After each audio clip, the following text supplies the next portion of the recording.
Hey y'all, welcome to the first installment of Talk About It Thursday. That's right, today is Thursday inside of the Black People Parenting Group. So we're going to talk about some things. This is something that we decided to start doing for folks within the group, just because I think that it's important for us to have certain conversations. I think it's important to just be able to discuss things. A lot of things in our community, within our culture, we don't discuss enough. We don't discuss a lot, but I think this is a very important discussion. March is Self-Harm Awareness Month, and I think it's important that we bring some folks onto the show who can have some conversations about self-harm and about the importance of mental health issues and things like that. So I'm going to bring my two very distinguished guests up to the stage. I'll let them introduce themselves, tell you who they are and what they do. Let's start, ladies first, of course, Miss Dana Dixon. Hey, Dana. Hi, Colin. How are you? Oh, Colin. My name is Dana Dixon. I'm a licensed clinical social worker. I'm based out of Norfolk, Virginia. I primarily work with teens and young adults. I have worked with some teens who self-harm and who have suicidal ideations. We call them suicidal thoughts. And so my background is primarily the group that we're talking about today. So I am happy to be here. Thanks for having me. Dope. Thanks for joining us. 757 Stand Up. This is like a 757 full circle type of moment. Just, Colin is not necessarily from the 757, but he definitely has roots planted in Hampton Road. So this is definitely a 757 moment.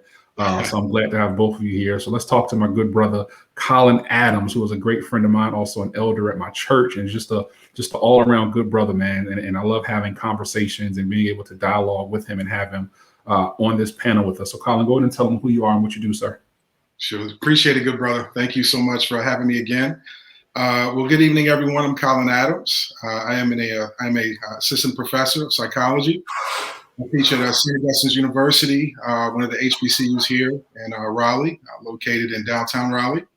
I've been teaching psychology for about 10 years.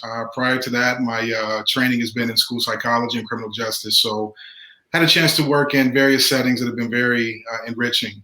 Worked in family counseling, I've worked in juvenile justice, and we've even worked in a juvenile facility as well. So I've had quite a few experiences with some of the things that we're going to talk about tonight. And of course, as I mentioned, the past 10 years, I've given myself to teaching the next generation and preparing them for careers in psychology. So excited to be here, very passionate about some of the things we're going to talk about tonight. Thank you again, my brother. Dope. So let me say this. I think it's important to state that, I started this conversation. I wanted to have this conversation kind of based off of a video that Colin posted on Instagram. Colin posted a video on Instagram. What was it, last week, Colin? A week or so ago? Yeah, I think it was last week. Yeah, early last week. And I saw the video, and the video, it touched me to my core. Like it literally shook me to my core watching the video. Just simply because this is an issue that a lot of us don't talk about. It's an issue that a lot of folks are dealing with, but the conversation a lot of times remains kind of hidden and it remains under the surface. So this was probably the first time that I've seen a person of color have this type of moment, the type of moment that Colin was having. And Colin, if it's okay with you, I would like to share the Instagram post. Is that okay? Sure, absolutely. Okay, let me see if I can pull it up. I didn't think about doing this until just now, y'all. So bear with me for one. Un momento, por favor, as they would say. I'm going to share my screen, and then we'll go to Colin's video. Let's see. Y'all let me know if you can hear this also, okay? If you can't hear it, let me know. Might give me a little bit of trouble. Can y'all hear that? No. I can't hear it. Okay, hold on 1 second. Okay, it's not gonna let me play the audio. I apologize, y'all. Okay, no sweat. But we'll go to Colin's Instagram page, y'all. It's at Colin, Colin Blake, Blake Adams, and go to that Instagram page. And there's maybe like one post maybe before it, and go to that and click on that video. But Colin, give us just a synopsis of what was going on in that video and what you were saying in the video, because March is self-harm and self-harm awareness and injury month. So give us an idea of what you were saying in that video, and why you felt the need to bring this to the forefront. Sure. So one of the things, especially, as you've already alluded to, I think that, for far too long, And the interesting thing is that I think each of us probably have our own experiences with what I'm getting ready to say. But I think that far too long, issues associated with mental illness has been a bit of a stigma. It's been stigmatized. It's been kind of like the hidden kind of experience in the Black community, especially the Black family.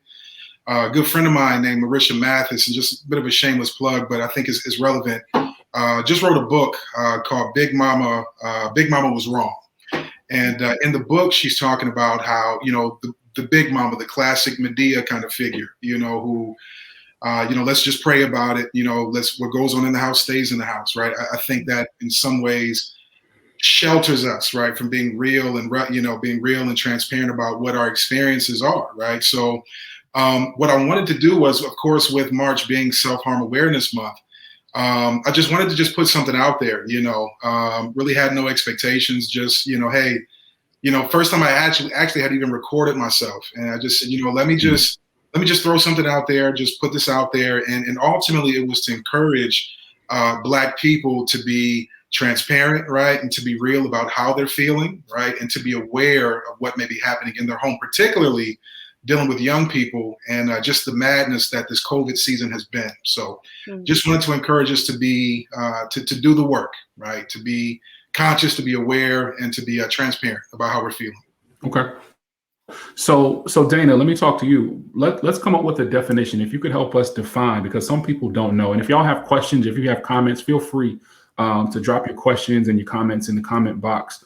But Dana, tell me this: what is self-harm and self-injury, and why is this month of awareness important? So I'll be honest with you. I did not know that March was Self-Harm Awareness Month. I'm a licensed clinical social worker, so I knew that March was Social Worker Month. And then when you posted about this and started, we started talking about it, I said, wow, I didn't even know. But self-harm is an unhealthy way to manage your feelings. That is the most non-judgmental definition that's out there. Self-harm is an unhealthy coping strategy. Mm-hmm. So when you're experiencing extreme emotional dysregulation and have an inability to express that or manage that, then self-harm is one of the ways people do. Mm-hmm, mm-hmm, mm-hmm. So I liken it and compare it to substance abuse, for example, because oftentimes people use drugs or alcohol to deal with their problems or their emotions. And that's what people who self-injure do. They're using it to deal with their problems and emotions. Right. So, and I'll ask both of you this: why do you think people do it? Why do you think people self-harm? Why, at its core, and more of a baseline level, why do you think people engage in self-harm and self-injury? Colin, what do you think? Yeah, so I think Dana made a really good point. I think self-harm, in the comments she made about, likening it to substance abuse, right? Substance abuse is an unhealthy coping mechanism, right? So if I'm especially, a teenager, right, who tend to be at like higher risk for this kind of things, if I'm a teenager, I have low, emotion regulation. I don't know what to do with my frustration, my anger. Then cutting, or any other thing, whether it be burning or, pulling of hair or whatever, any action that would cause harm could be my way to respond to how I'm feeling. Yeah, Dana, what you think? I will add to that, that it is sometimes a sense of control.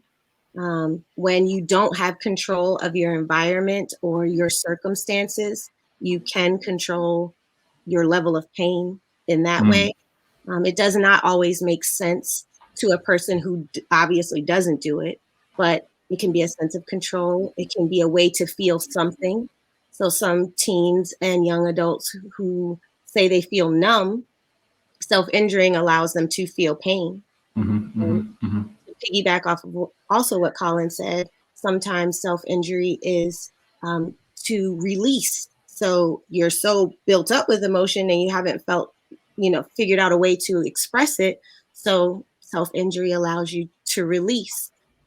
There's lots of different reasons, but most of the time it is you're able to trace it directly back to the emotion that you're unable to control or manage. Yeah. And I was looking at some statistics, and according to some statistics that I found online, over 17% of teens that were surveyed, 17% said that they had engaged in self-harming behavior.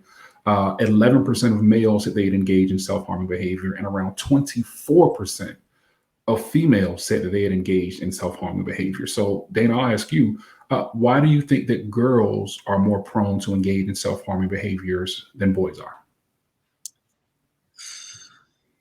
I would say it might go back to the emotion, the emotional dysregulation, and having so many emotions as a young woman.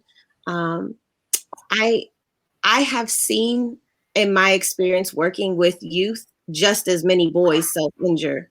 So that wouldn't have stuck out to me as it's more girls than boys. On my caseload right now that I can think of, I know just as many males as females that have self-injured in the past. So that might be a better question for Colin, being in academia, if there's been statistics out there. But I would say just having that extreme emotional dysregulation, not knowing how to cope with it. Also the pressures of social media, peers, all of those relationships are difficult for young girls to manage. There's a lot of pressure to be perfect. And that's whether that's self-imposed, sometimes that pressure is not coming from anywhere, but from within. Within, right? Yeah. So right. I would attribute it to those things. Colin, what you think? Yeah. So I think statistics are good, right? Because it, in many ways it'll give us like a broad picture. But then I think, one of the things with statistics is that, there's a context, right, to statistics that I don't think, often gets kind of, discussed. So, Dana, who's in the field, right, and, is seeing this, face to face, treating it, right. She's giving you like this real play by play, real time, like I'm seeing just as many boys as girls, right. Statistics, tends to rely on whatever kind of metric or reporting system they may have, where it could just be that, like we know guys, we're not talking about this on a massive, on a kind of, broad spectrum, right. we're not sharing, we're not talking, right? So, and especially with self-harm, self-injury being something that tends to be, initially kind of like a hidden experience, right? That, is in some cases, kind of like caught rather than told, if you will, in those kind of situations, you're going to much less encounter, boys who are reporting or admitting that it's happening. So you just said something, and I want you to unpack it, Colin. When you said caught more than told, unpack that for me, and for those who are watching, because I think that's very important, and I don't want that to go over anyone's head. Caught rather than told. What does that mean? Yeah, so especially in the Black community, right? So we, when we hear things like self-harm, and I don't know who's watching, but I just got to be real. In the Black community, our initial response is, man, that's for white people. That's white people stuff. That's white folks stuff. We don't do that, right? So, whatever the signs may be, whether it's like helplessness, hopelessness, right? If your child is wearing a hoodie and it's 90 degrees outside, we just think like, oh, they just like rocking hoodies in the summer, It's not necessarily caught if we aren't necessarily looking for the signs or aware of the signs, right? And it's not necessarily something that is told, if you will, as Dana's mentioning, right? Sometimes the harm can be to communicate, right? So in some cases, right, it may be a parent that's like, catching it, right, on accident, if you will, there's, I don't know, blood somewhere on a shirt or in a bed on a sheet or something like that, or you find something in the bathroom, and then it becomes like this kind of confrontational thing, like what's going on, and then it comes out, right? So caught rather than told, but because there's a kind of shame associated with the cutting, right? I mean, who would want to confess that, this, so when I say caught, not intentionally caught, but maybe accidentally kind of stumbled upon through possibly even confrontation. That's good. That's good. There's a question that came through in the chat. And like I said, y'all feel free to drop your questions in the chat. The purpose of this conversation is to help us, because I know that there are some folks that are dealing with these things. There's no shame. Again, this is the Black People Parenting Group. We lean on each other for all things when it comes to laughing at memes and sharing all sorts of different things. So let's lean on each other now in this time, because a lot of our children are in crisis. And for us, like Colin said, in our community, it's been so taboo to talk about it. So someone posed a question. So is it a way to physically feel what you're mentally feeling? So I guess they're asking, is the self-harm, is it a way to physically feel on the outside what the person is feeling on the inside? Dana, what you think?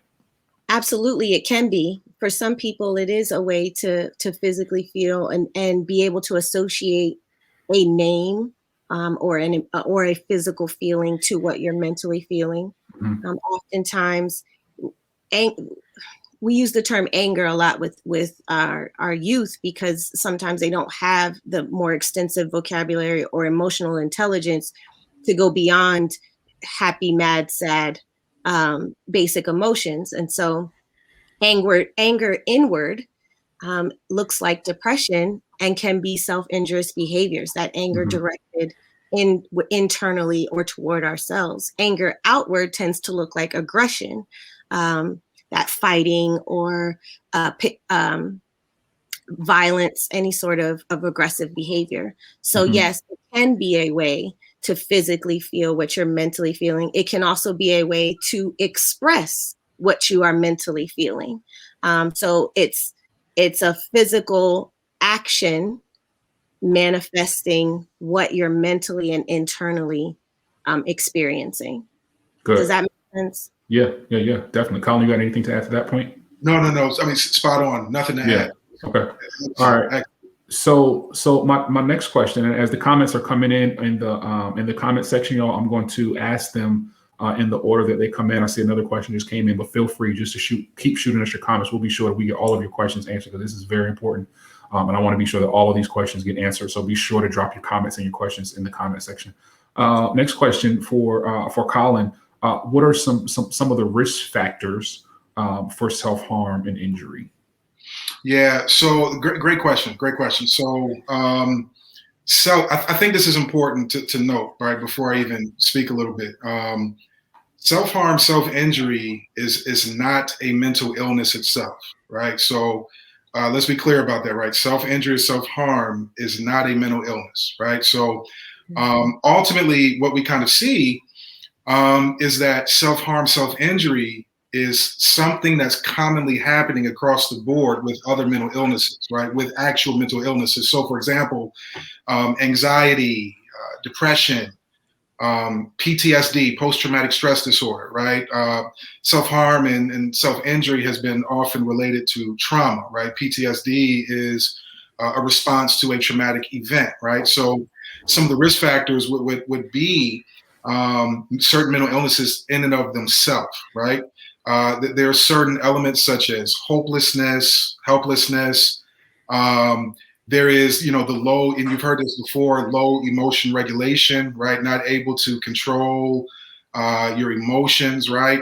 No coping, right? Skills, no coping, no activities, things like that. So those would be some of the risk factors. Now, of course, we can go into the gender conversation, but again, there's context to that, right? So stats would say that, well, females are more at risk. You're hearing from a practitioner that's saying she's seen just as many males as females, right? We can even talk about a certain kind of ethnic disposition, right? There's context to that as well, right? Some will say that African Americans are more prone, so again, right, there's context there, but ultimately you will see self-harm along with other mental illnesses, right, such as depression, et cetera, and definitely low coping skills, low emotion regulation. Dana, what did you? All right, go ahead, Dion. Well, I want to, before we go to Dana real quick, I just want to ask you something. How can we teach, because as a parent, this is a teaching moment for a lot of us. How can we teach coping skills? Because as we know, this generation is totally different from our generation, right? They're built differently. They have more things at their disposal. How can we teach coping? What are some strategies that we as parents can use to teach our young people how to cope with loss, with trauma, with COVID? We'll talk about that in a little bit. But just what are some strategies? I want both of y'all to kind of touch on this, but what are some strategies that we can use to teach our young people how to cope? Well, I have my main ones. First, your relationship is your greatest asset. That's my philosophy as a therapist and my philosophy as a mom. My relationship with my children is my greatest tool to help them deal with any challenges that they have, giving them a safe space to express themselves, to be themselves, and to talk about how they're feeling. That doesn't mean they get to disrespect me. And I know that's often a conflict, for Black parents, is how much do I want to hear from my children before they're crossing the line with respect. Be seen and not heard. Exactly. And some parenting with the idea that they should fear me, but honestly speaking, that creates a divide where you don't know as much going on with your children as you would, without, entering in other parenting concepts like helicopter parenting, for example, where you're hovering and your children have zero privacy. So it doesn't allow them to learn how to cope. And the second thing would be modeling. So if I model emotional regulation and I model taking care of myself and wellness, then they learn that because they see me do it. I have a friend of mine. She actually made these earrings. She posted a picture of her daughter meditating. Her daughter's 3 or 4. She posted a picture of her, sitting still, closed eyes. And it was perfect because she learned that from somewhere. Mm-hmm. And most likely it started at home. So I think those are 2 very great strategies to teaching your children how to cope. Mm-hmm. Colin, what do you think? Yeah, so Dana said what I was going to say. Modeling. I'm big on modeling.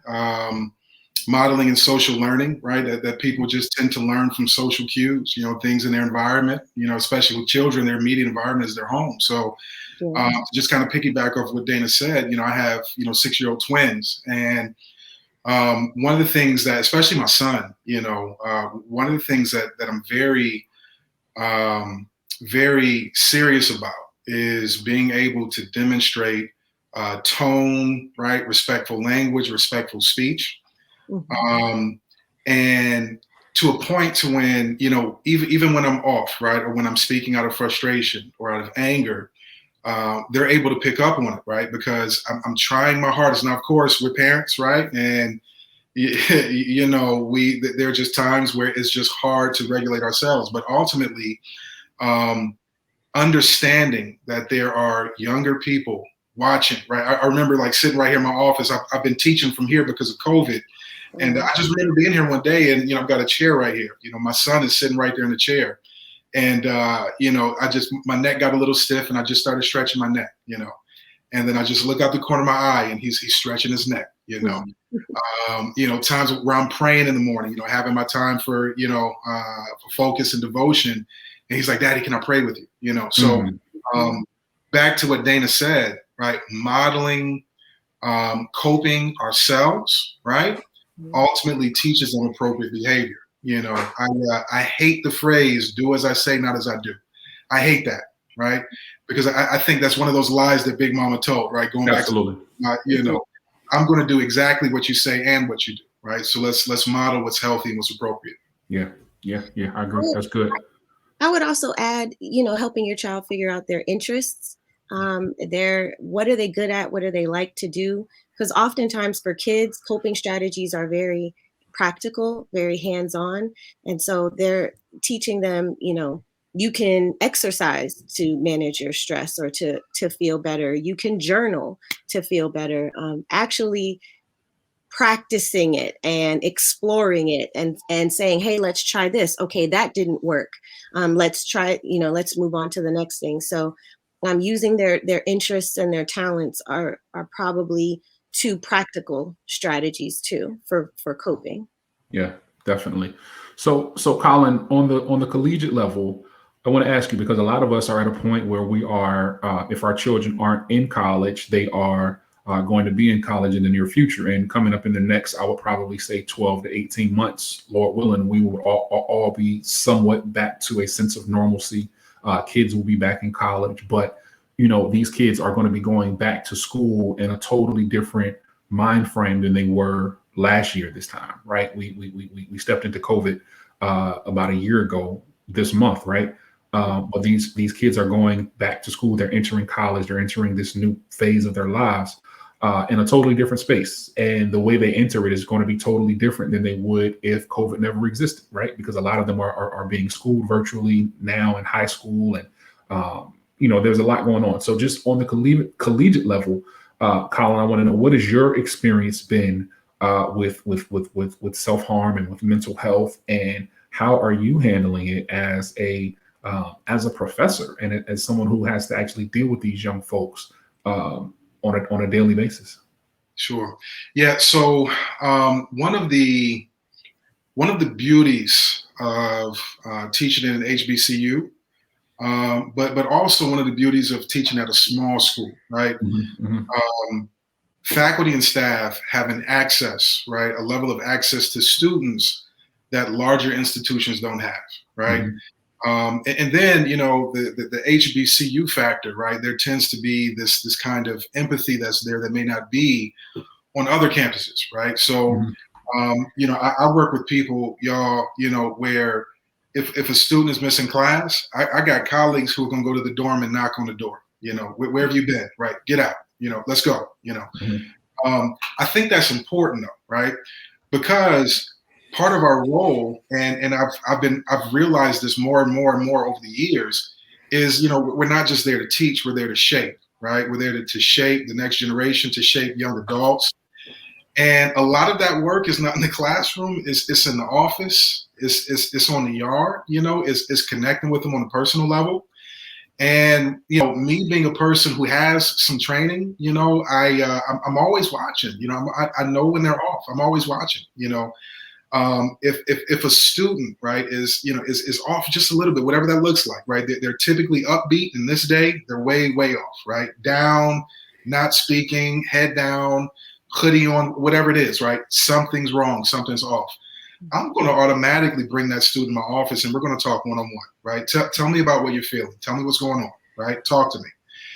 And tears, right? All kinds of confession, all kinds of things are being shared with me in the office, right?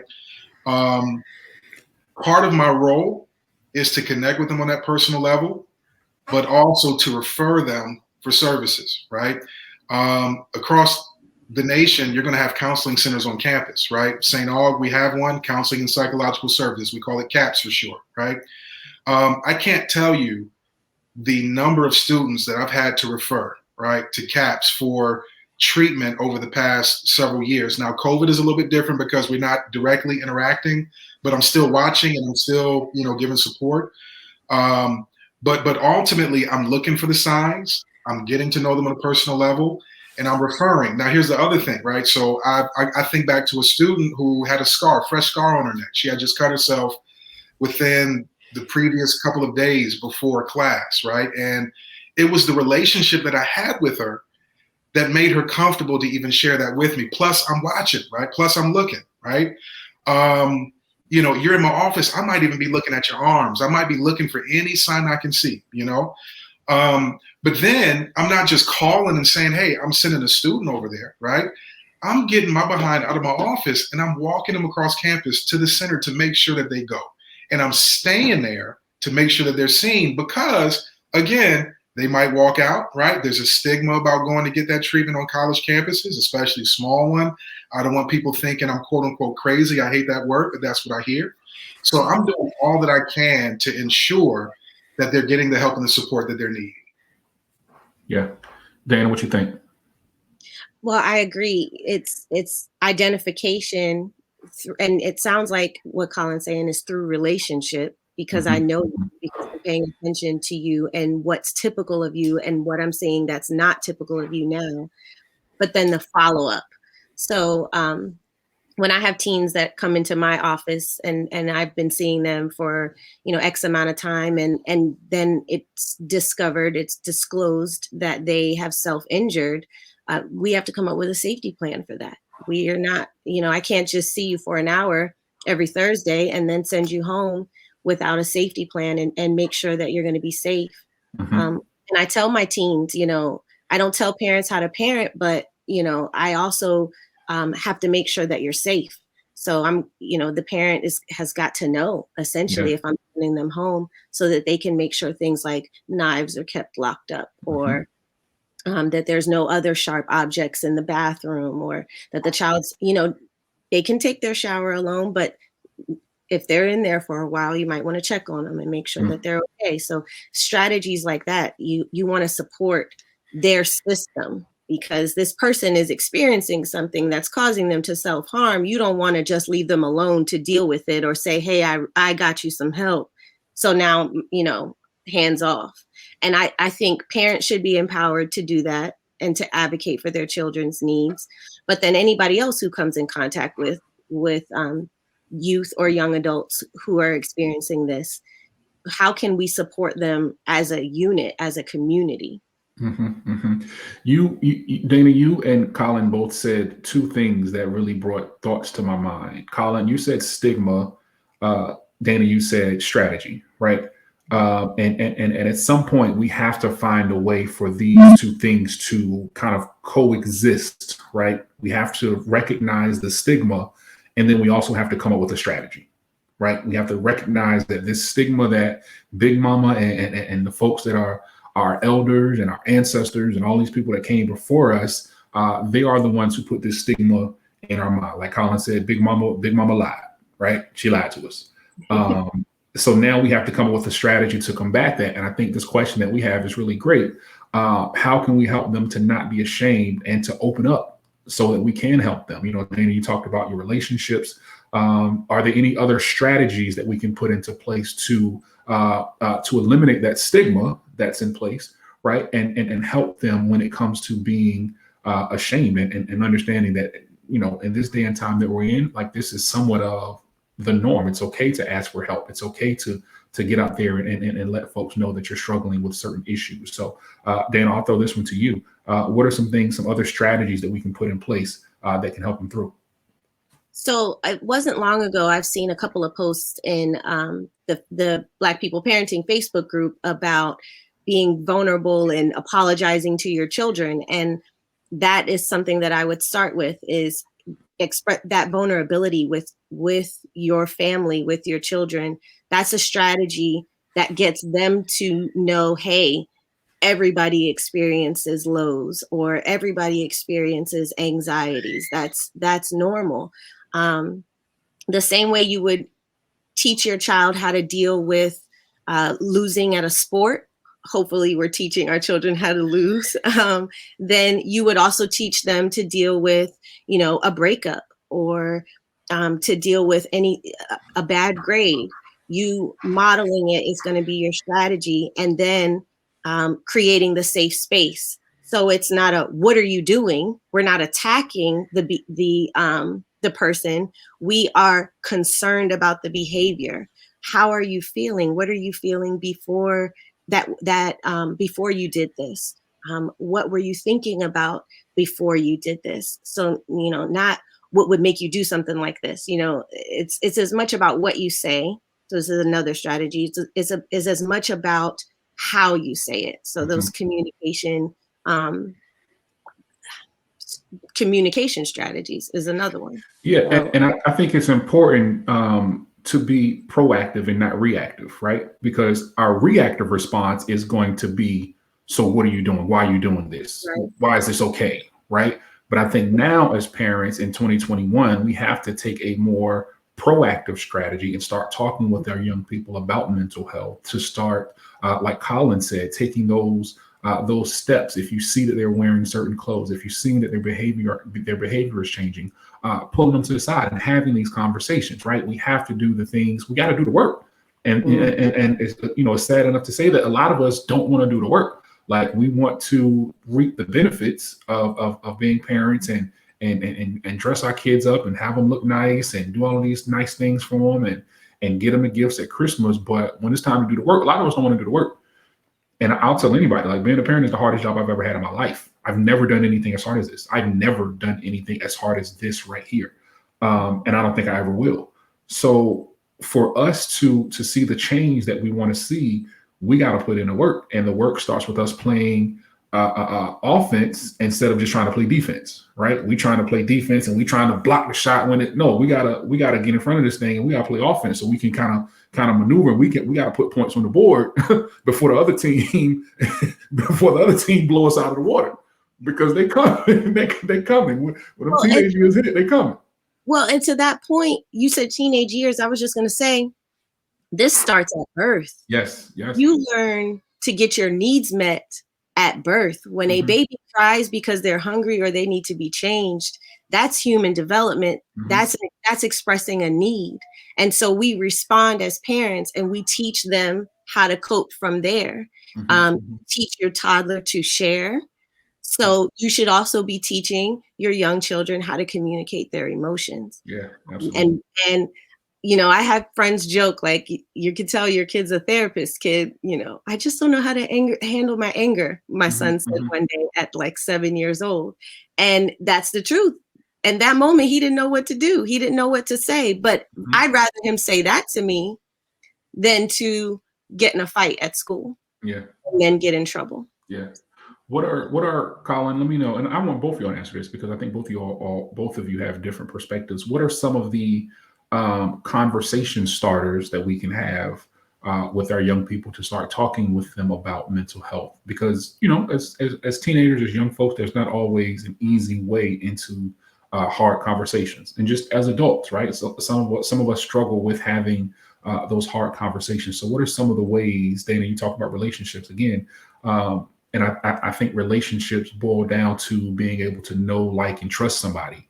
If you're looking at your parents, of course, you know them. As a teenager, depending on the day, you might or might not like them, but you got to trust them, and they have to be able to trust you.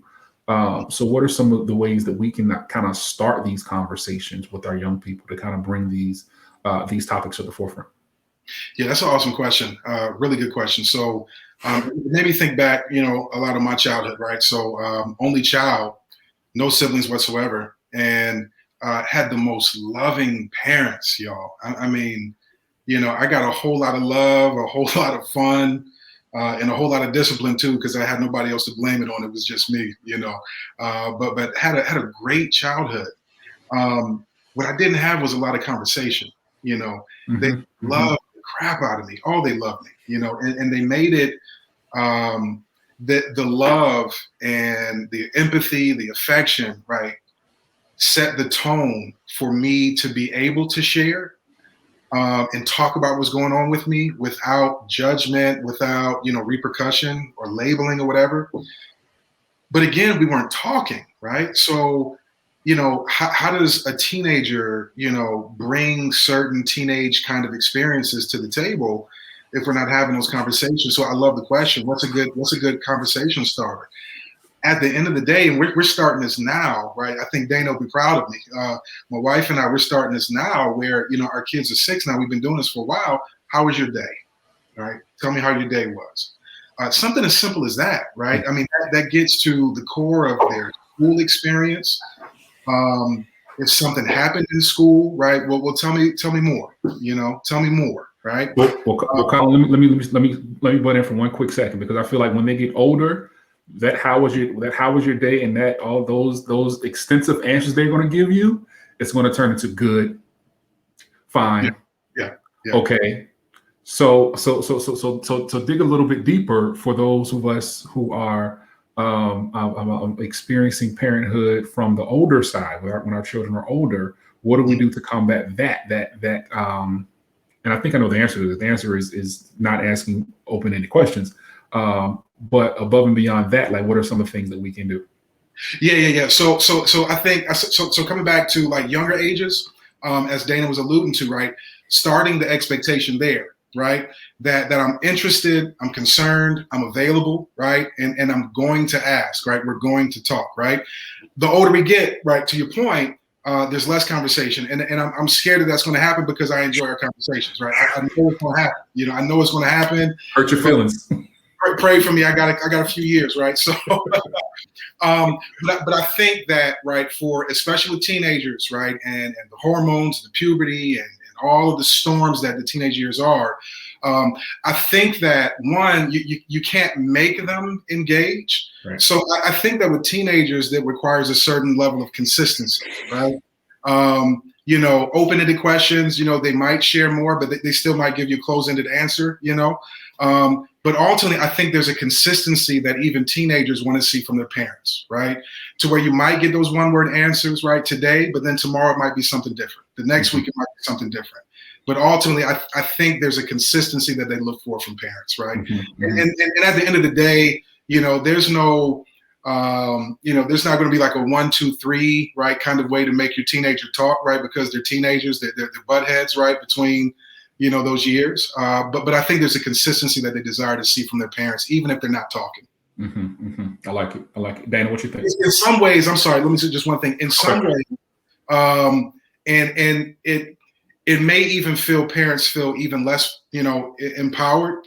In some ways, right, teenagers are in a position, right, in their lives to where they kind of share on their own terms, right?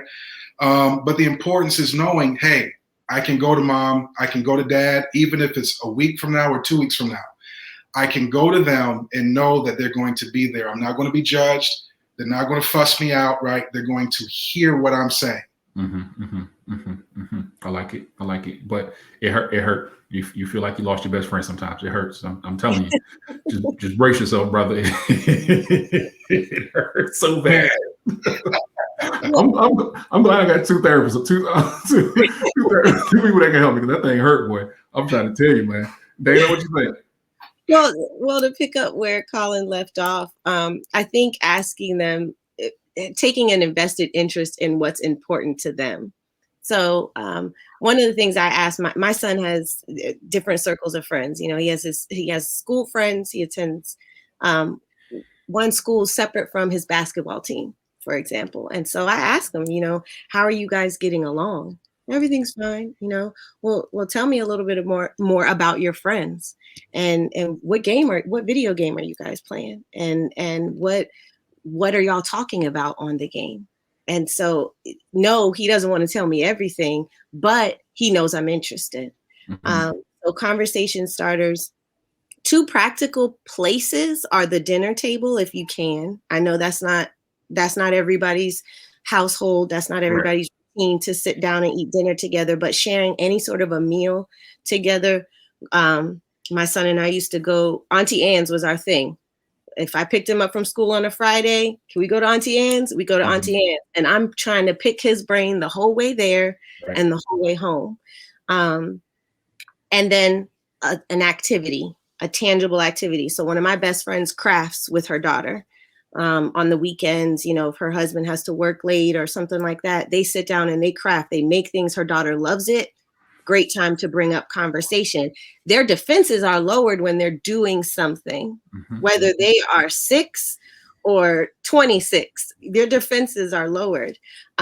So mentoring, often most mentoring statistics that you'll read show that it's just that caring adult that is present and consistent.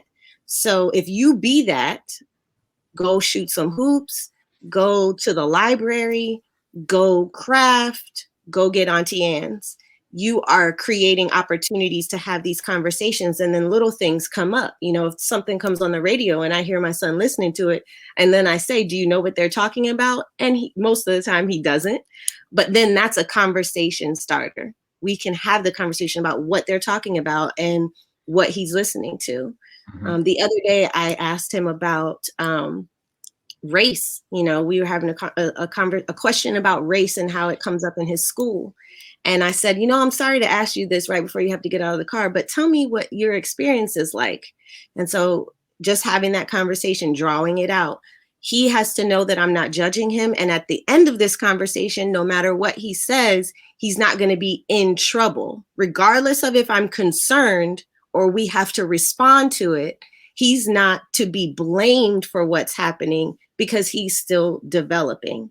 Again, my son is 12, so I will let you know how that's going at 8 or 7. Go ahead, Colin. Yeah, so to piggyback off of Dana, so here's something that's really important that I hope we're capturing. That I hope that we're capturing. This takes effort, right? Got to do the work. Like effort, mental, physical, spiritual energy, right? A whole lot of trying, a whole lot of praying, right? A whole lot of effort, right? I think and again, I've got a 6-year-old. I'm not at that point yet, right? So I'm scared. But what I don't want, right, is to become numb to the kind of emotional kind of like shutdown of being a teenager, to where I'm reacting with their silence with silence, right? So then we become almost like two strangers in the hallway. Hey, how you doing? Good. Okay. All right, bye. And then, it almost appears to be, disinterest, and in a way, possibly even diminishing what may be happening because I'm not even asking. So it takes effort. Yeah. And one of the things that I wanted to offer too is that one of the members early on in the Black People Parenting Group, maybe a couple of months ago, one of the members had posted a card game, and it's a card game of conversation starters that you can start with your family.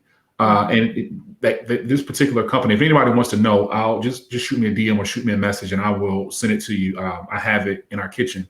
And we played this game, you know what I mean? I was trying to get more conversation and figure out how we can connect with each other more as a family. And I bought this card game. They sell it on Amazon. It was only maybe like $12, $13. And it has maybe 200 or so just questions. And everyone goes around and asks or answers a question. And that was a great way for us to sit down and converse and have conversations and just kind of open up and just, talk about things that we may not have ever talked about before. Like, what was your favorite vacation? Or what's the best thing that ever happened to you at school? Or what, you know what I mean? Like, what's your favorite concert that you ever went to?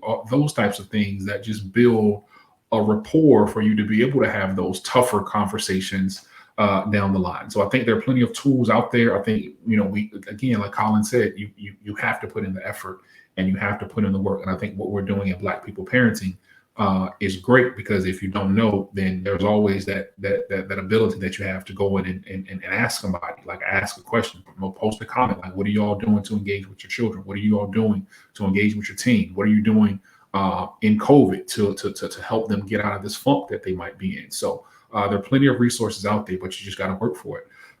So next question, Dana, I'll pose this one to you. Is there a difference? Because I think a lot of times people kind of get these two confused. Is there a difference between being suicidal and self-harming? Yes. In fact, it's completely separate usually. Self-injurious behaviors are not typically associated with an intention to die, while suicidal ideations, thoughts, or gestures are with the intention to end your life.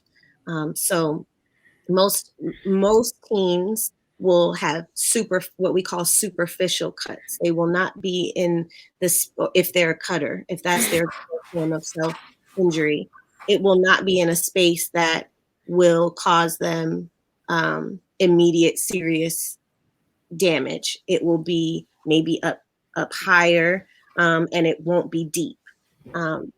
But there is risk to that. So I want to say that by adding, it's very easy for it to quickly become a very dangerous situation, which is why we address it pretty aggressively in the mental health world with safety planning and with creating a safe environment at home. So yes, it is a difference. And most times self-injurious behaviors are not the same. They are not the same as suicidal thoughts. Now, I will also add, you can have both. You can be who has suicidal ideations, and you can be someone who is self-harm. But typically the self-injurious behaviors are not an attempt at suicide. But the two can exist in the same space. Yes. That's important. That's very important to understand. I think it's important that we understand the difference between the two, but I think it's important that we understand that they can coexist. And you want to ask something else? Yes, the suicidal thoughts, such as helplessness, hopelessness, I don't know what else to do, I just don't want to be here anymore, is different from a plan as well. So again, we differentiate the two because of the levels of care that we want to offer them. You would not necessarily hospitalize someone who has just had some helpless, hopeless, very dark thoughts, but you would hospitalize someone who has a plan and can't promise you that they're not able to be safe. So that's one strategy that I use, is ask my clients, so can we talk about a plan to keep you safe? And if clients aren't able to do that, that's concerning to me. I want them to be able to say, yes, I will ask for help if I have an urge to self-injure. So as a parent, how can we, because children are smart, young people are smart, right? And how can we tell, from your experience, Dana, how can we tell when they are being truthful with us in these situations, right? Because you can ask a young person what their plans are, what their intentions are, and they can easily just tell you what you want to hear. What are some ways, again, let's go back to strategies. What are some ways that we can strategize and come up with plans to know that they're being truthful and being honest with us in this moment? So let's say I'm a parent and I'm being proactive. I'm not being reactive. I'm not, what are you doing? Why are you doing this? I'm following all the proper steps. But how do I know that this young person isn't being dishonest with me about their intentions? So kids are smart, but there are a lot of changes in routines that they may not pick up on.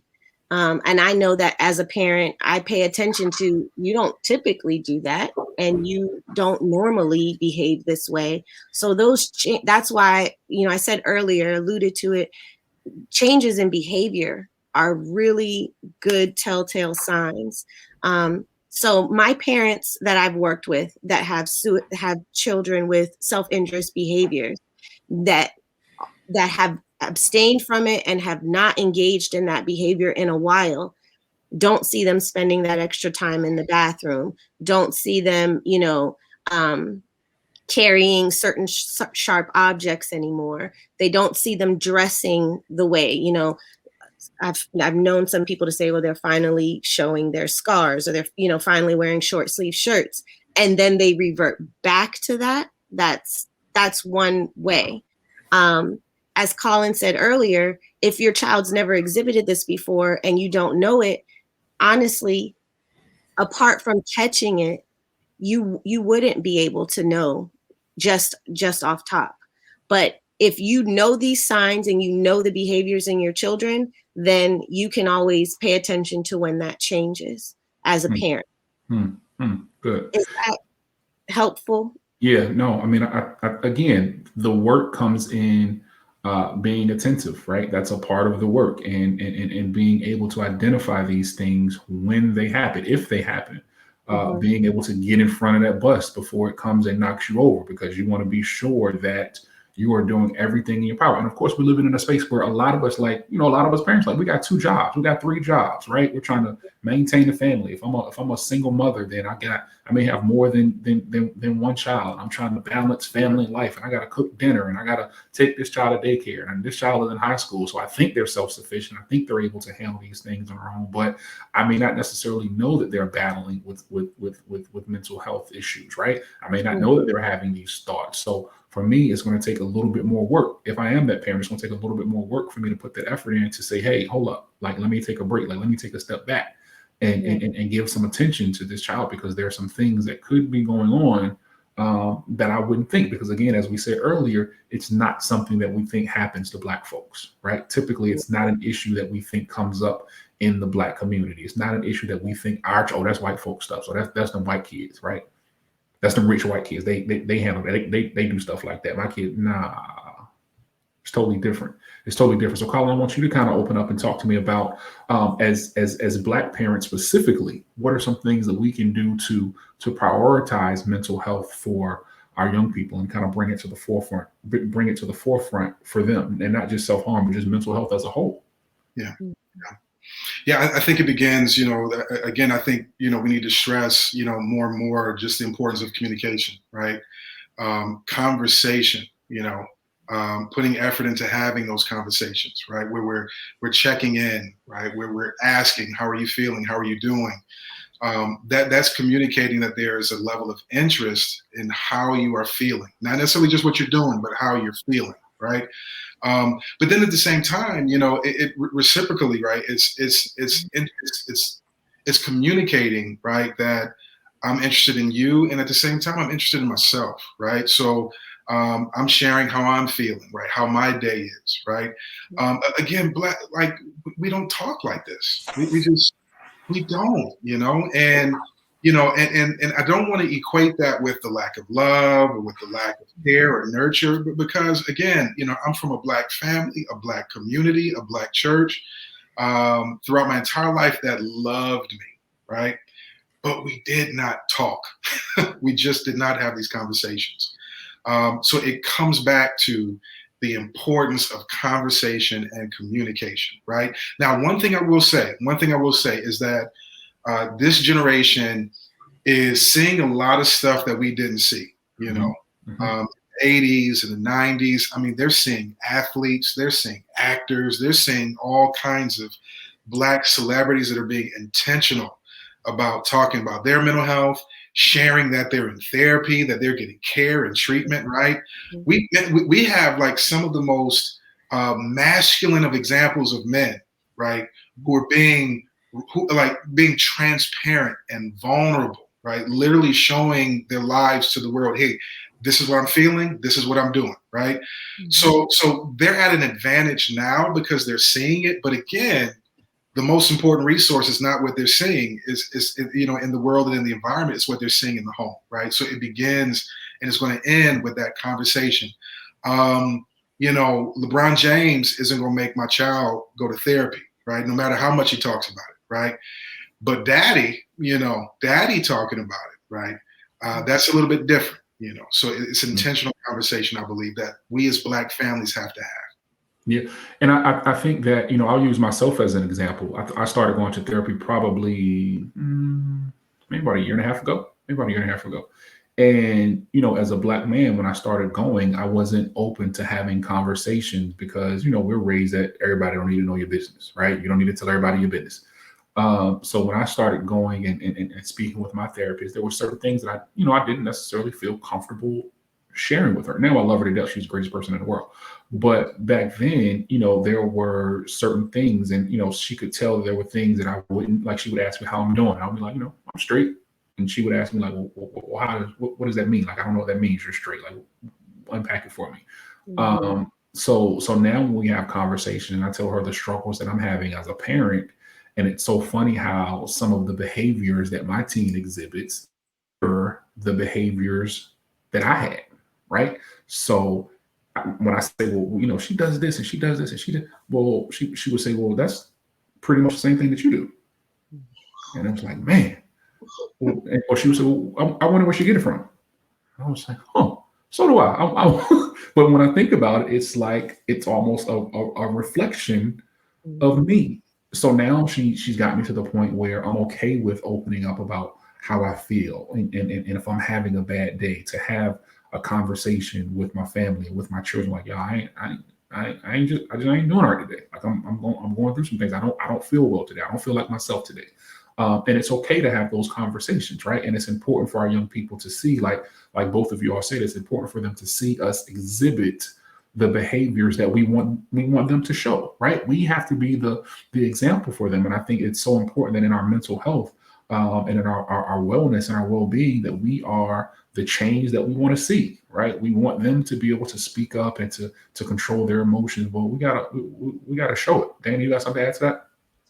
Well, you hit it on the head in terms of that reflection piece. And I think that's where we as parents can use what we've learned by examining our own mental health or our own emotions. So I know what anxiety feels like.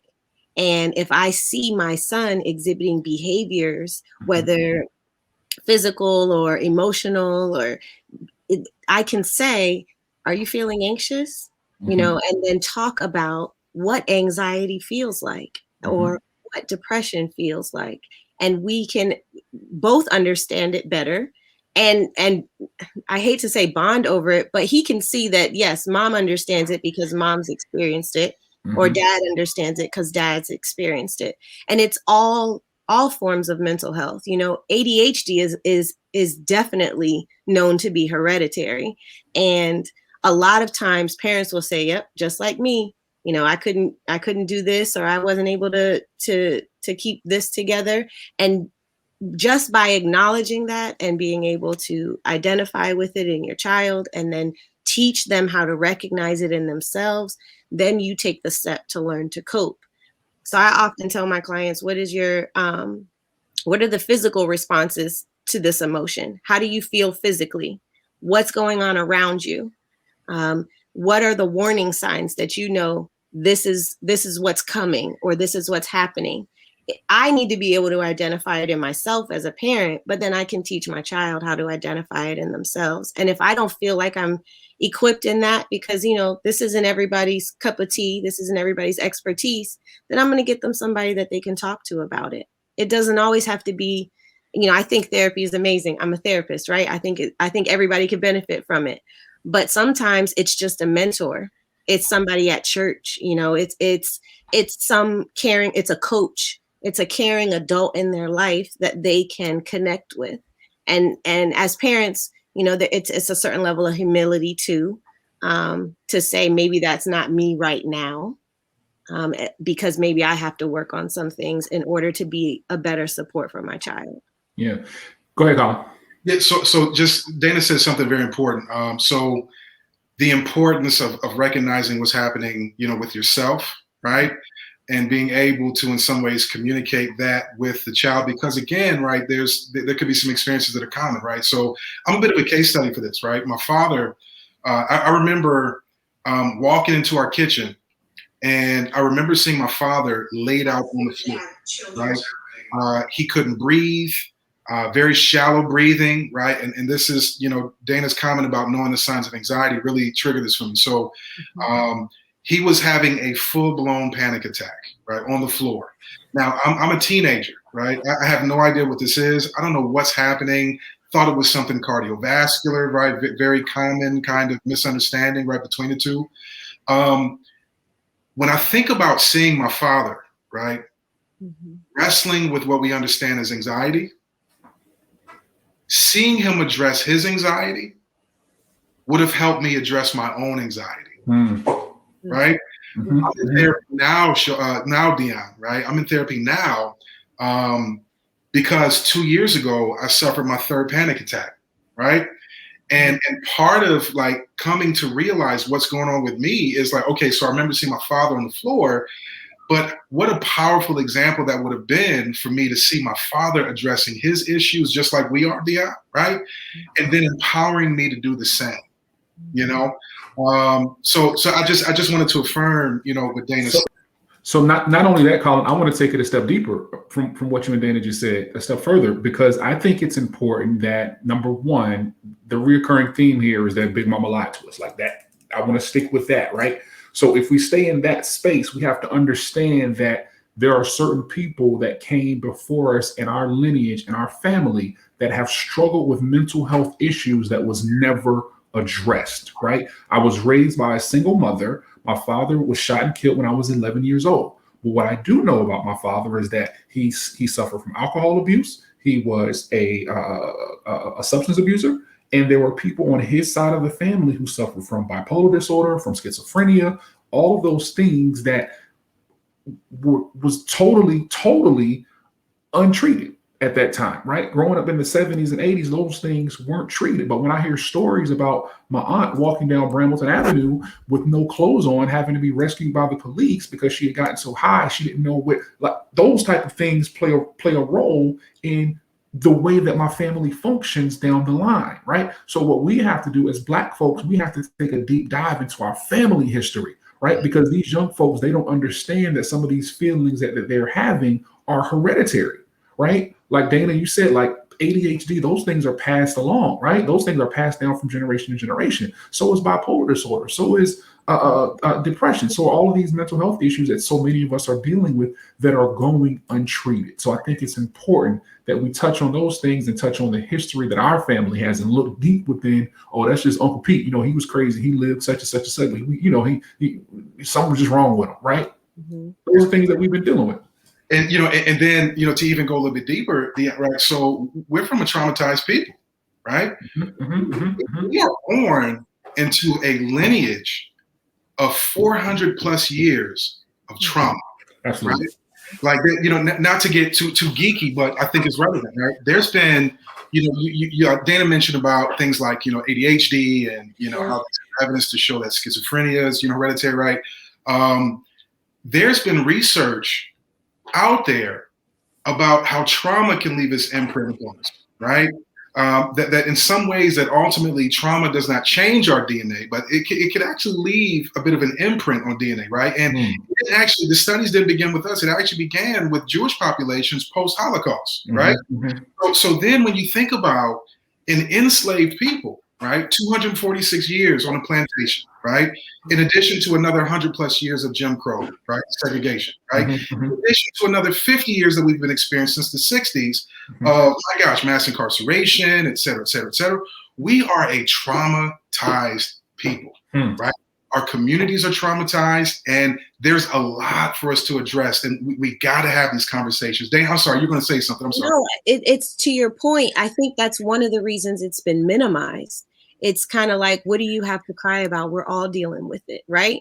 And so because we as a people have been traumatized, then we're all on the same page. And so you just suck it up, you pray it away, and you get back to work and you get back to the grind.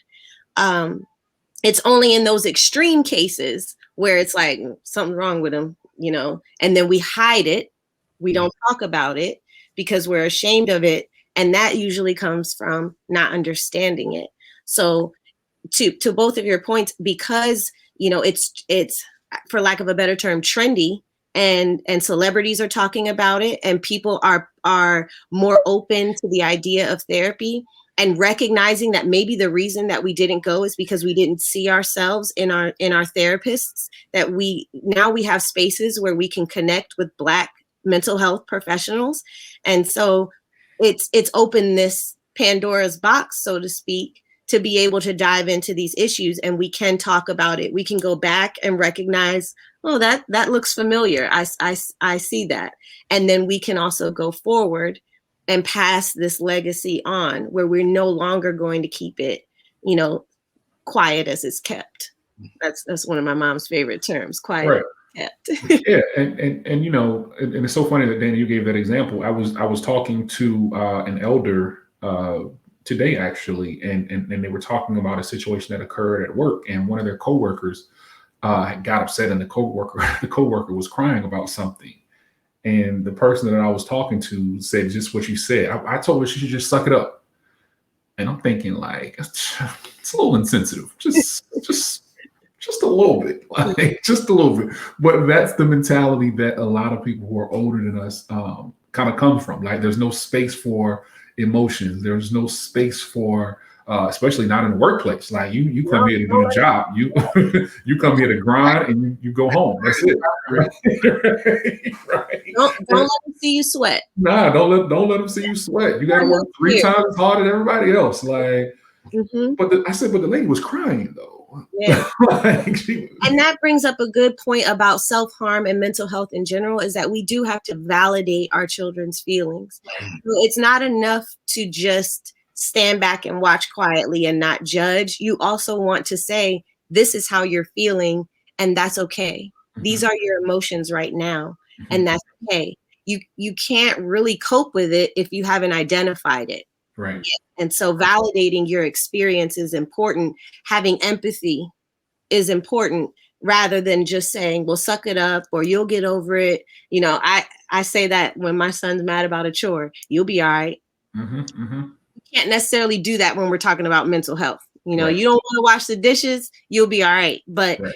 if you're having a serious problem, you want to make sure that what they're experiencing is made real to you as a parent, so they understand it as a child. Absolutely, definitely.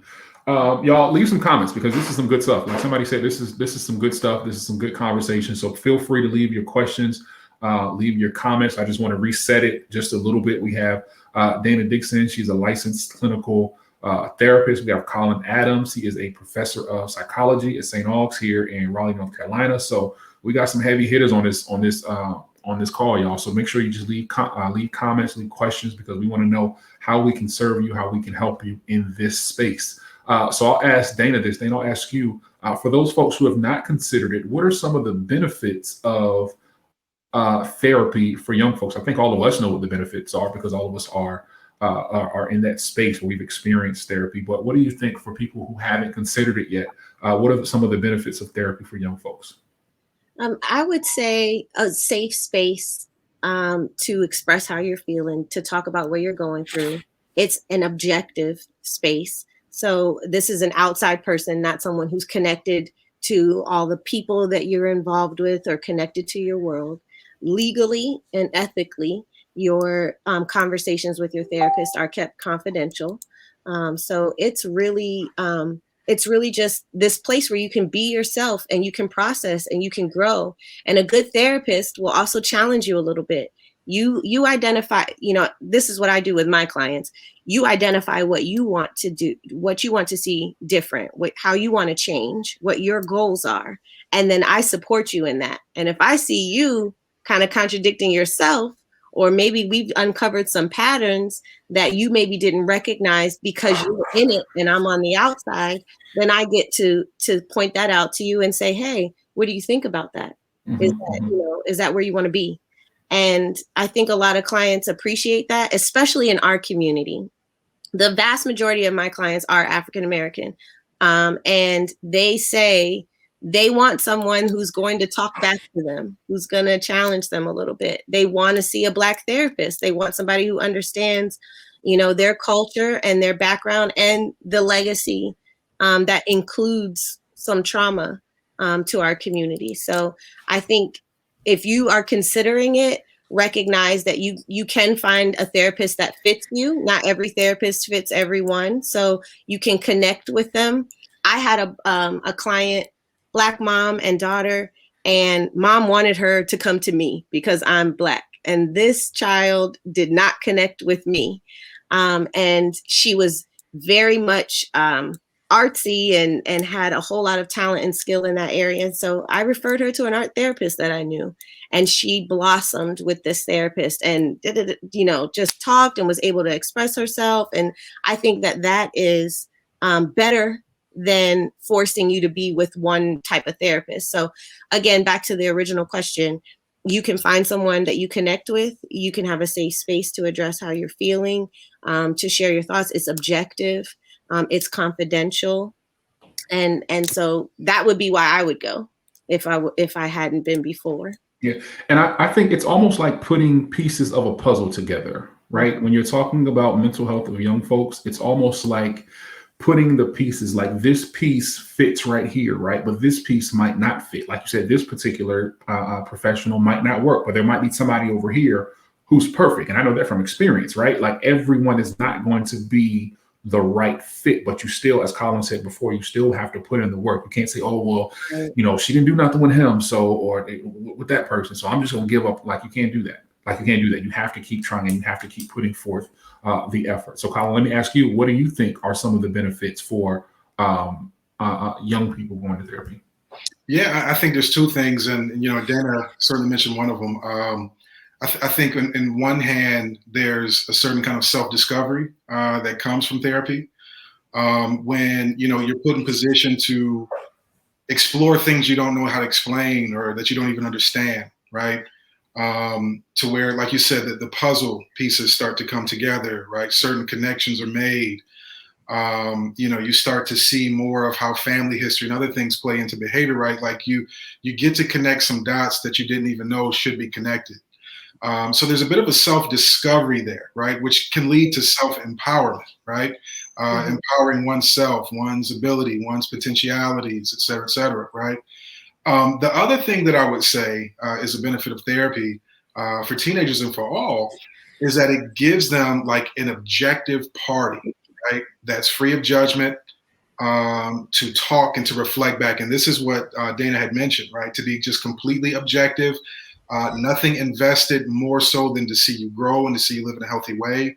And I think that tends to, in some ways, even break down some of the walls of communication that might have existed with, other conversations, if you will, right? That this is an objective third party. Agreed. So let me ask you this, Colin, I'll come back to you on this one.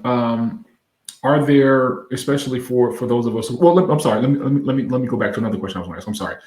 Is there a particular age that a parent should think about? Like, is anyone too young to go to therapy? Right. You feel that you said you have 6-year-olds, like, or if I have a parent of a 10-year-old, will that be too young? Or what is the age limit that you all think would be good for a parent who is considering therapy for their children? Yeah, so I'm going to kick that one to Dana. I think she'd be best to answer that. But I will say, so got a really good psychiatrist friend, and she was doing some training at our church, right, on mental health and mental illness, two different things, right?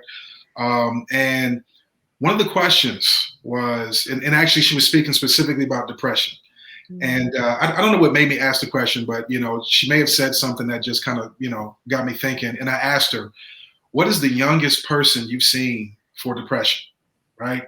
I've mentioned this in class and I've said, give me some ages, what are you thinking, right? And some will say like 6, 7, 9. She said 2 years old, Dion. Wow. She said 2 years old. She saw a 2-year-old, right, in a clinical setting, right, who was exhibiting signs of depression at 2 years old. Wow. That's a level I can't explain. But Dana, I'm sorry, I'm gonna kick that to you. Yeah, I would be concerned if we have to consider development and what is age appropriate. So I oftentimes get frustrated if my 3-year-old throws tantrums. Well, that's developmentally appropriate for a 3-year-old, right? So as far as age range goes, you have to base it on the type of therapy, in my opinion. I am not going to sit a 6-year-old down and try to have an intellectual conversation about emotions and say, what does it feel like? And tell me if your heart races and things like that. I will play with a 6-year-old though, and give them toys and different costumes and an environment where they can talk about, play, and you can observe how they play and what sort of things do the dolls say to each other. And play art therapy is another one, but how do they place these dolls in this sand tray, or and that's a special certification, a registered play therapist or a registered art therapist. But an art therapist also looks at what you're drawing and how you're drawing it and the positions of the people. So at a young age, I would suggest more like art therapy or play therapy, and progressively graduate towards talk therapy. Probably around middle school is probably that's the youngest that I see, where you can really have these intellectual conversations and help people to identify their emotions and effective coping strategies and process why they're feeling the way that they're feeling. And then, of course, as you reach adulthood, there's other types of treatment based on your specific diagnosis. So there's EMDR, for example, for trauma. So there's dialectical behavior therapy for extreme emotional dysregulation that you often find with self-harm, and is very common with people who have borderline personality disorder. There's mindfulness practices for people with anxiety or depression. And, so you base the type of treatment that you're getting on both the needs of the client, their individual diagnosis, as well as their developmental level, and what's going to best help them succeed. That's good. So we're going to wrap up soon, and I want to go back to coping strategies. So for anyone who joined us late, I just want y'all to at least go over coping strategies for someone who is self-harming that they can actually use. So if anyone is watching this and they are self-harming themselves, or they are connected with someone, what are some coping strategies that they can actually use today? Some tangible things they can take away from here to help them cope instead of engaging in that self-harm. That's Dana. I'm sorry. No. So specific coping strategies for self-harm, I would say start with anything that you could do with your hands, but then also strategies for expressing the emotion. So if you want to journal, if you want to draw, express yourself through art. When I worked at a pediatric psych hospital, we encouraged writing songs or poetry, expressing yourself through music. We, of course, one prevention strategy is removing sharp objects, but having that safety plan in place, knowing who you can call when you are feeling urges to self-injure, knowing who your support system is.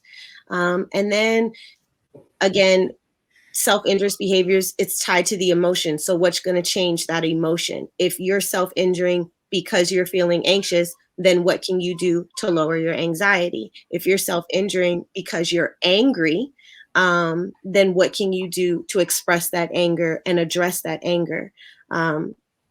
There's everything from card games to exercise to, cooking. I encourage a lot of mindfulness in working with my clients. And mindfulness is an awareness of the here and now. It's being in the present. So anything that you can do that's going to bring you back to this moment. If you want to go cook and you're making salad and you're counting how many cucumbers you cut up, or you want to go color, they have those adult coloring books now, that allows you to just focus on what you're doing right then and there, and it becomes a distraction, so to speak. So there's lots of different ones. My strategy for helping people come up with the right coping strategies goes back to what I said earlier. What are you good at? What do you like to do? What helps calm you down? What is a good distraction for you? And that tends to be different for everyone. But you got to get those lines of communication open to find out what's going to work best. I can deep breathe and help myself calm down. If I'm anxious, I can go, lay across my bed and deep breathe and calm down. That might not work for everyone else. Some people journal. Some people don't like to journal. So some people garden. Some people work out, exercise. My husband, he's a runner. He says it clears his head. For me, I got to focus. I got to think hard when I run because I get tired much faster than he does. So that's the best way to go about identifying coping strategies. Good. Colin, any suggestions for you? Yeah, no. So I think there's a couple of themes that Dana's mentioning. I think Dana's identifying like two things, right? One, skills and things that we already have and things that we're already doing that bring pleasure and give life, right, for lack of a better term. And then secondly, right, the teaching of new skills, right, things that they might, find pleasure in that they never knew, such as breathing or, the gardening or things like that, right? So, but again, I think that comes back to the benefits of therapy or the benefits of seeking support from elsewhere, right? These are things we wouldn't necessarily know if we're not seeking help and seeking support. So. Good. Final question. As parents, what can we do if we think our children are engaging in self-harming behavior? Just as parents right now, if there's someone watching this who thinks that they might have a child who is engaging, they don't know for sure, they haven't, approached the child, but watching this has put some thoughts into their mind. What can we do right now tonight? Colin.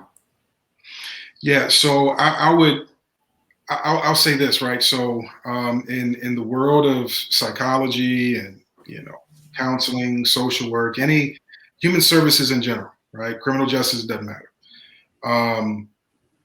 you are required to report, right? At the end of the day, trying to satisfy, an individual by not telling or holding certain things in confidence related to self-harm or the harm of others, right? Earlier we heard Dana talk about the confidence, right, within therapy. Absolutely. The limits of that is when, a person is in danger of harming themselves or others, right? Children, the elderly, et cetera, right? When we're talking about any situation when, a person is at risk of or is currently harming themselves, you must act immediately, right? This is not one of those situations where, you are going to try to take care of your baby and make this go away. No, this is not something, right? And I think this is important, right? We try to do all that we can, but parents, we have to realize that there are just some things we cannot do, right? We are powerless in certain situations, and this is one of them.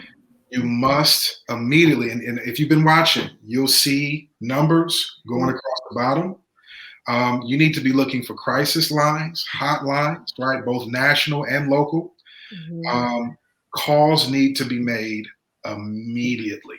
Immediately. Here in North Carolina, if you're in North Carolina, there's Alliance Behavioral Health. You can Google it, Alliance Behavioral Health. It has a 1-800 number. You can call that 2 or 3 a.m. It doesn't matter. And they'll respond immediately, right? But you must respond immediately. I think it's important. I tell people that you act immediately and you have to take it serious. Like, you have to take these threats serious. You can't say, like I said earlier, there's no age limit on it, right? You can't say, oh, my baby is too young, or that's my baby. You have to take it in any type of threat at this point in time. You have to act immediately and you have to take it serious. Dana, what you think? I agree. You want to address it right away. And as a parent, I would be considering counseling immediately. If I'm suspicious of it, then I'm going to create a safe environment. I'm not going to leave that child alone for long periods of time. And if I truly think that self-injuring is occurring, then I don't really want to leave them alone at all. I am going to start the conversation and say, hey, let's, I'm concerned. I'm worried about you. This is what I see. Can you tell me what's going on? Can we talk about it? Tell me how you're feeling. I am probably going to seek the support of outside people that I trust. And that can be hard, in our community. That's letting people in. It's more than just therapy. Sometimes you have to reach out to the school, and maybe the school social worker, the school psychologist, or at least a coach or a favorite teacher can be aware, hey, I think you don't have to tell them every single detail, but you could say, hey, I think they're going through something. I think they're having some emotional difficulty. Have you seen anything? Do you have any concerns? Are you able to support us? If you have your church community, or like I said, other community resources are going to be helpful, as a parent. And then take care of yourself as well. So this show is not a substitute for therapy. This is just it's definitely not. Right? Like, that's a disclaimer. None of what we're saying here is Thank you. Relationship. So take what we're saying and go get the support that you need as a parent, but then also advocate for your child. And if people aren't, you can go to your pediatrician if you're concerned about mental health with your child, and they can give you a referral. So you don't have to always think that, okay, I have to take them to a psych hospital. You can actually just talk to your pediatrician and say, hey, I'm concerned about some anxiety or some depression. What resources do they have, even? And then, of course, our social media platforms are pretty helpful with finding resources. You just want to be careful, of vet them appropriately, check them out.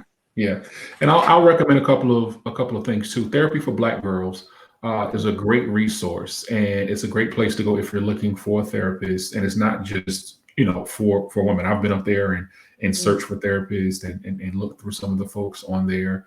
And also a lot of times your employer will have what's called an EAP, right? The Employee Assistance Program. A lot of times you can go through your employer and you can get that EAP program is absolutely free, and you can get connected with a therapist, and a lot of them have like 3 or 4 or 5 free sessions, right? So you can just go to that particular therapist and they can help you out, and you don't have to pay nothing. Like a lot of times we have these places of employment that have these services that we don't take advantage of. So I think it's important to understand that those services are there. But again, like Colin said before, you have to do the work and go out and look for it. What are you gonna say, Colin? Yeah, and just one more. So this is by state, but it's a good resource, especially for males. It's called Whole Brother Mission, WHOLE, Whole Brother Mission. It's ran by a good friend of mine, doctoral student in counseling, and he started this nonprofit where it basically exists to connect Black men, Black boys to treatment. So you can go in there. They have a whole host of partner counselors, right, to where you can get connected to treatment. It's called Whole Brother Mission. Google it. You'll see the website right there. Whole Brother Mission. Dope. So I want to end the conversation right there, but this is something that we'll be talking about well beyond the month of March. This was just my effort and our effort to bring this issue to the forefront, because like I said earlier, when Colin posted it on social media, I didn't even know it was a thing, right? And then I did some research and found out that it is. I think the first of the month is Self-Harm Awareness Day. And then the entire month is self-harm and injury awareness month. So this is a conversation that I want to keep going. I will come back to you all, and I'll be leaning on both of you for more conversations like this. But I want to be sure that we have this space that we can talk about these things. Dana, what were you going to say? I'm sorry, I just want to add social media. I know that we as parents sometimes don't have the same connections as youth, and this may be late in the conversation to throw this in here, but oftentimes kids have separate social media accounts that we can't see, those fake Instagrams and ghost accounts, and there is a plethora of self-injury on these platforms. Kids are posting it, they're talking about it, and they're it's comments underneath it. So oftentimes they're telling somebody, but you can't see it as a parent. So having those conversations about social media, the boundaries of social media, what your expectations are, and for me, sharing in that experience. If you're on Instagram, I'm going to be your friend. Being able to see those things is going to be helpful to parents as well. So it crossed my mind. Like, I didn't want to leave that hanging. No, that's dope, because a lot of these kids have what they call finstas, and it's the fake Instagram pages that us as parents, we don't necessarily always know about. But you got to go in, as much as it hurts, you got to go in and check them cell phones. Like, you got to check those devices. You got to be do those pop-ups, and you have to be, and you can sit down right there with them and say, give me your phone. And so it's nothing to hide. Like, we going through this phone together. I want to see what's up. Like, what's popping. Like, what are you doing on Twitter? What are you doing on Instagram? Like, what is all this? Like, what's happening? So it's important to have that dialogue and that conversation with our young folks. So we'll close out. I want you all to both shout yourselves out. Dana, I'm not able to pull your graphic up, but I want you to definitely shout out, because you're doing some big things in the Hampton Roads area. So I want everybody in the 757 to know what you're doing. And then Colin, feel free to let everybody know what you got going on and how they can connect with you all on social media and all that. So Dana, go. Well, thank you. I am excited to announce for the first time publicly that my mental health practice is going full time as of April the 1st. Thank you so much. So Enamore Mental Health and Wellness LLC. Enamore means infused with love. And that is the focal point of my practice, is that when you come in, you feel safe, you feel at home, and you have a place where you can meet your goals. And so that is going full time. You can find my practice on Facebook.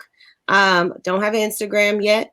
And you can reach me 757-938-0498. Give me a call, set up an appointment if you need to. If not, we can just connect to discuss mental health and resources in the community. So again, I'm not everybody's therapist, but I can definitely try to help you meet your needs in the community. So Dope. And she's very active in the Black People Parenting Facebook group. She's always posting really good content, and she's always there if we need her. So feel free to shoot her a message, add her as a friend, just connect with her because she's really, really good people. Colin, what do you got going on, sir? Yeah, so those of you who may not have heard in the beginning, Colin Adams, assistant professor of psychology at St. Augustine's University, SAINT, Augustine's University here in Raleigh. You feel free to look at our website, look at some of the information up there about myself. My LinkedIn information is connected to my bio, which is on the website. You can email me, CB, B as in boy, CB Adams, ADAMS, at st-aug.edu. But if you do go to our website, st-aug.edu, you'll see my bio and you can access all my information. I'm on Instagram, and Twitter. I probably do Instagram more than Twitter, but you can find me at Colin Blake Adams, Colin Blake, Blake Adams. And I would love to connect with you all. So please reach out to me, email me. Let's talk. This is something I'm passionate about and excited to have been here tonight. Really, really blessed by this opportunity. Dope. Well, I thank both of you, and hopefully we can let's do this again. Let's plan to do this again maybe in a month or so. May is Mental Health Awareness Month. Well, there you go. There you have it. We will set a date and we will have this conversation again because I think it's important that we keep this conversation going, particularly in our community, particularly for our people. That we have this conversation about the importance of mental health and how we can kind of change the narrative for generations and generations to come. So thank you all for watching. Thank you too for being here. We'll see you on the next one. All right, y'all. Peace. Bye. Bye, y'all.